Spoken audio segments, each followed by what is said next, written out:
Quick question before we start. Did you know that most seniors are paying property tax on a bill that is legally too high, and almost none of them know it?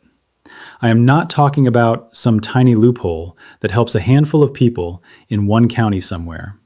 Every single state in this country has some form of property tax relief built specifically for older homeowners. Verified card. Source: National Conference of State Legislatures, ncsl.org. And the average amount sitting unclaimed on the table is not small. It is often several $100s a year, sometimes well over $1,000. Every single year, you do not claim it. Here is why almost nobody knows this exists. These programs do not apply themselves. There is no letter that arrives automatically, no box that gets checked on your behalf. You have to know the name of the program in your state, and you have to file the paperwork yourself. If you do not, the county keeps billing you the full amount forever. My name is Kevin. Every week on this channel, I cover the real financial rules that affect seniors directly. The protections you already qualify for, the forms nobody hands you, the steps that actually make a difference. If that is what you came for, hit subscribe and turn on notifications. Now let us get into it. I want to walk you through 3 separate types of property tax relief, what each one actually does, who qualifies, and exactly what to do this week. Relief Type 1, the Homestead Exemption. This is the most common and the most overlooked. Verified card. Source: Tax Foundation, taxfoundation.org. A homestead exemption reduces the taxable value of the home you actually live in, not a rental, not a vacation property, your primary residence. Many states offer an additional, senior-specific version on top of the standard one once you reach a certain age, usually somewhere between 60 and 65. Here is the part that catches people. You often have to apply for the exemption with your county assessor's office, even if you have lived in the same home for decades. Some people assume it was applied automatically when they first bought the house. For the senior version, specifically, it almost never is. Let me tell you about Herschel. Herschel is 74. He lives outside Knoxville, Tennessee. He and his wife bought their home in 1986. They have paid the same property tax bill for years, never questioning it. Herschel's granddaughter was doing a school project on local government and asked to see the county assessor's website for an example. While she was on the site, she noticed a page for senior homestead exemptions and asked her grandfather if he had ever applied. He had not. He did not know it existed. He filed the paperwork that same week. His property tax bill dropped by several $100s the very next year. And here's the detail that stung a little. In most counties, you can only claim back pay for a limited number of prior years if you were eligible the entire time and simply never applied. Verified card. Source: check your county assessor's office for local retroactive rules. Herschel recovered part of what he had overpaid, but the years before that were simply gone. That is the cost of not knowing a page existed. Relief Type 2, the Circuit Breaker Program. This one is named after an electrical circuit for a reason. Verified card. Source: National Conference of State Legislatures, ncsl.org. A circuit breaker program caps how much of your income can go toward property tax. The idea is simple. If your property tax bill crosses a certain percentage of your total income, the state or county refunds or credits you the difference. It exists because home values can rise for reasons that have nothing to do with your income. A neighborhood gets popular, new development moves in.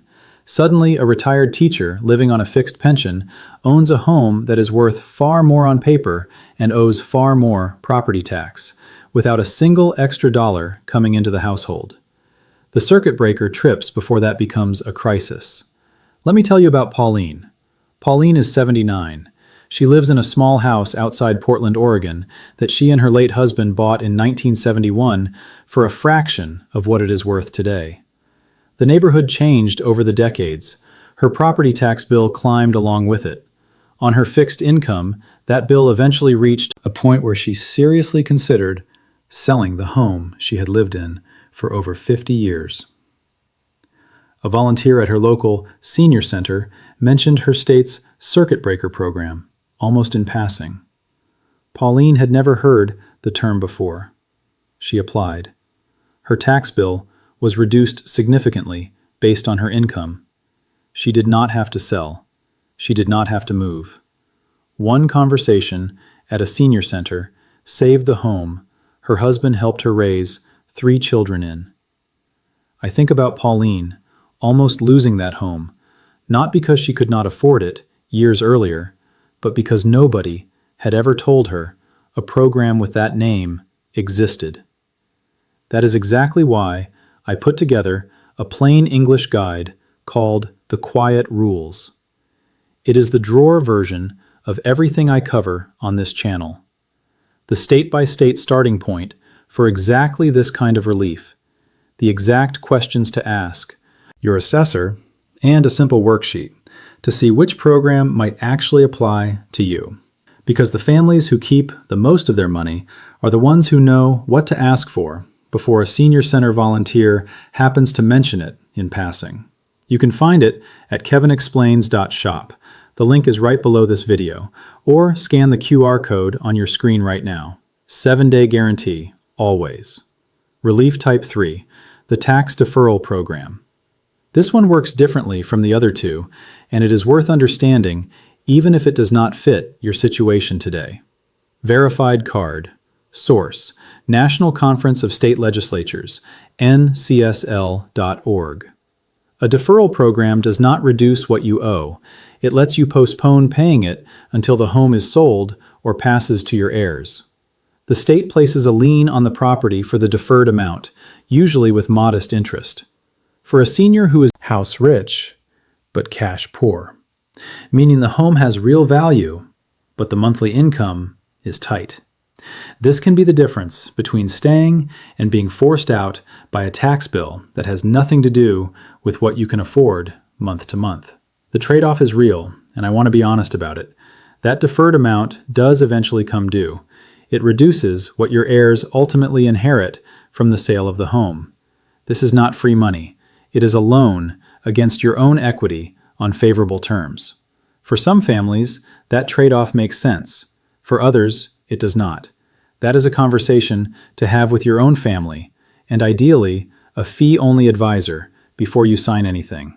Now let me show you a fourth trap that connects to all 3 of these programs, and it is one almost nobody sees coming. It is called reassessment. Verified card. Source: Tax Foundation, taxfoundation.org. In many counties, your home's taxable value does not simply rise a little each year. It can jump significantly the moment ownership changes, or in some cases, the moment a major renovation is recorded. Here is why that matters so much for a surviving spouse. If a home has been owned by the same couple for decades, the taxable value may have been protected for years by rules that cap how much it can rise annually.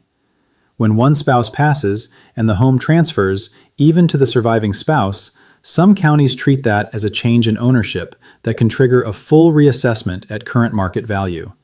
The tax bill can jump sharply in the exact same year the household income drops, because one Social Security check has ended.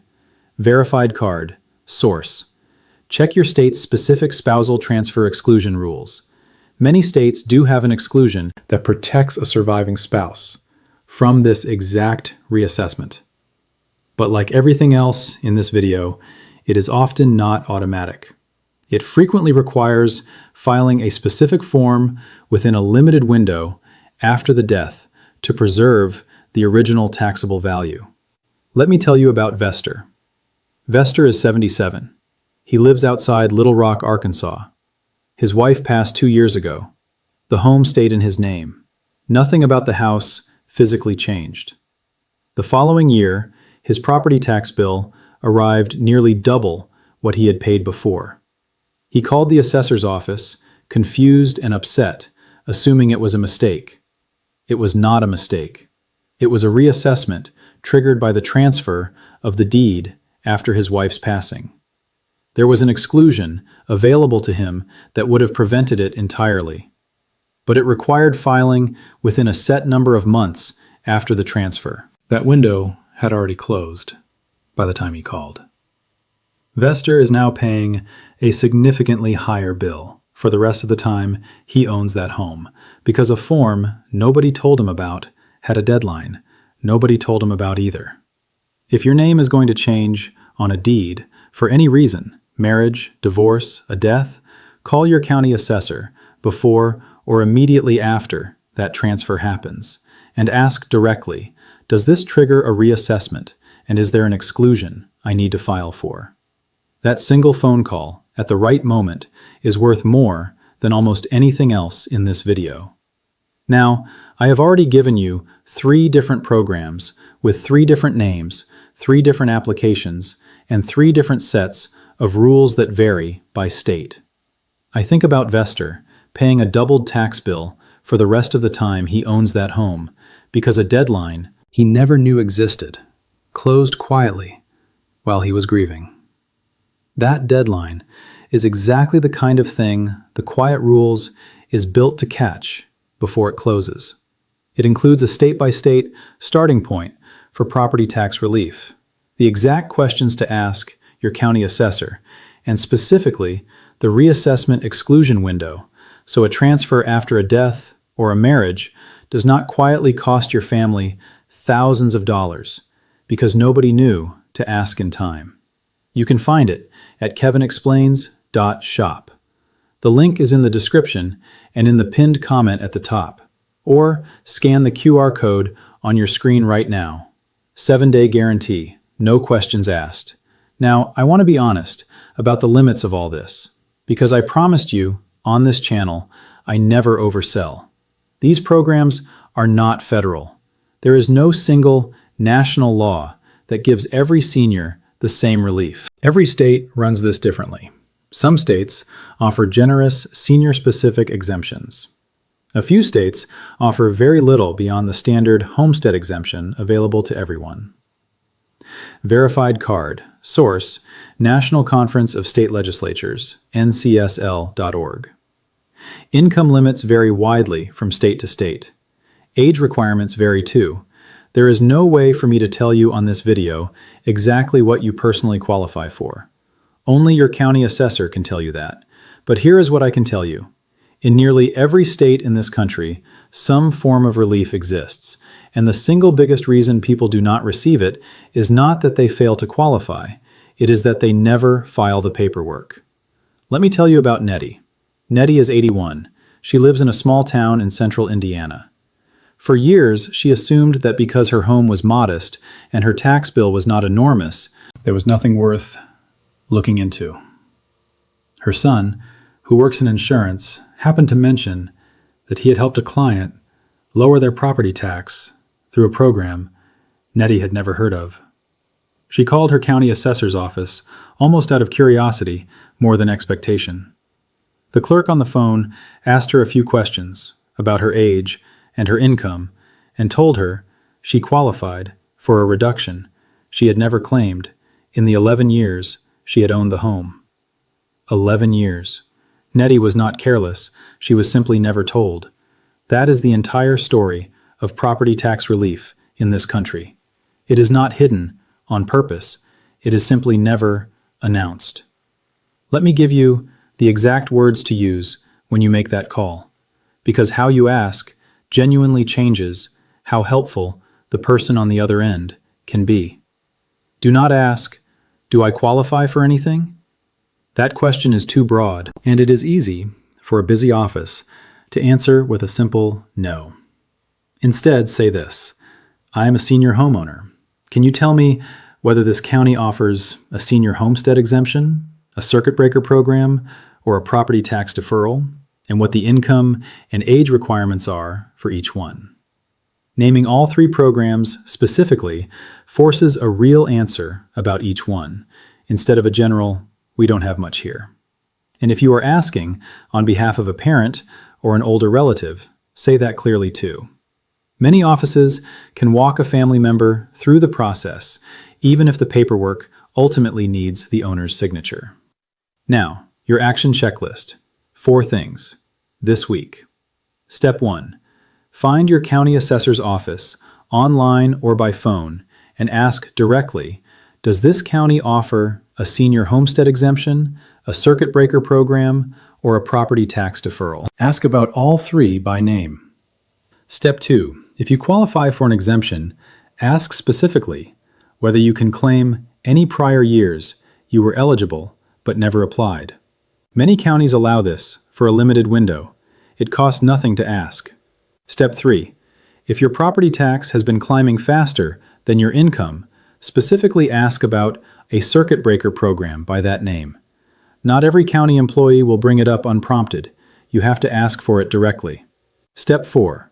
Share this video with someone you know who has owned their home for a long time on a fixed income. The people who miss this are almost never the people who did not qualify. They are the people who never knew to ask. And if you want me to look at your specific situation, email me at kevinexplainsofficial@gmail.com. I read every one. Let me leave you with the thing I most want you to remember. Nobody is going to mail you a letter that says you are overpaying your property tax. The county is not required to. They only answer the questions they are asked. Herschel asked because of a school project. Pauline asked because of a volunteer at a senior center. Nettie asked because of an offhand comment from her son. None of them did anything complicated. They simply asked a question that most people never think to ask. You know the question now. I am Kevin. Thanks for watching. Do not forget to check the quiet rules at kevinexplains.shop.